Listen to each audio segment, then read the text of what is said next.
Bang Bro, Islam di Cina merupakan topik menarik untuk diperbincangkan. Pasalnya banyak orang yang beranggapan bahwa ideologi yang dianut oleh Cina menafikan agama bagi rakyatnya.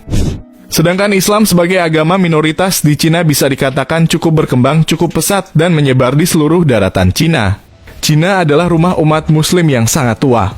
Syiar Islam di Cina sudah disuarakan tak lama setelah Nabi Muhammad meninggal pada 632 Masehi.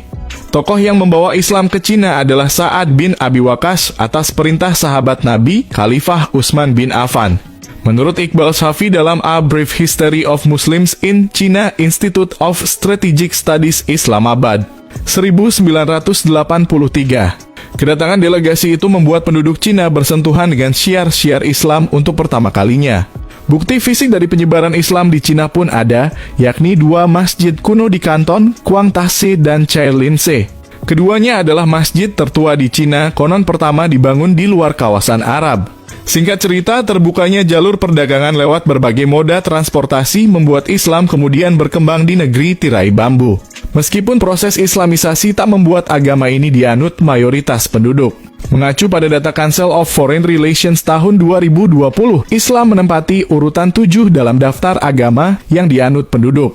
Umat Muslim hanya minoritas sekitar 22 juta atau 1,8% dari total penduduk Cina.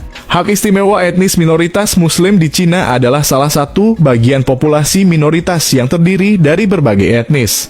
Tercatat ada 10 etnis populasi Muslim di Cina, yaitu Hui, Uighur, Kazakh, Dongxiang, Kirgiz, Salar, Tajik, Uzbek, Bonan, and finally Tatar. Hui dan Uighur adalah populasi Muslim terbesar di Cina yang masing-masing memiliki jumlah populasi lebih dari 10 juta jiwa. Sebagai etnis minoritas, Muslim Cina mendapatkan hak istimewa yang tidak dimiliki oleh etnis Han sebagai mayoritas.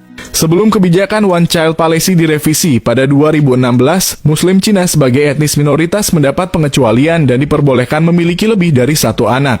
Hak istimewa tersebut tentunya juga berlaku untuk semua etnis minoritas di Cina lainnya. Selain itu, Muslim Cina juga memiliki hak istimewa untuk mendapat fasilitas pemakaman bila meninggal. Kebijakan tersebut berbeda dengan rakyat Cina yang pada umumnya dikremasi ketika meninggal.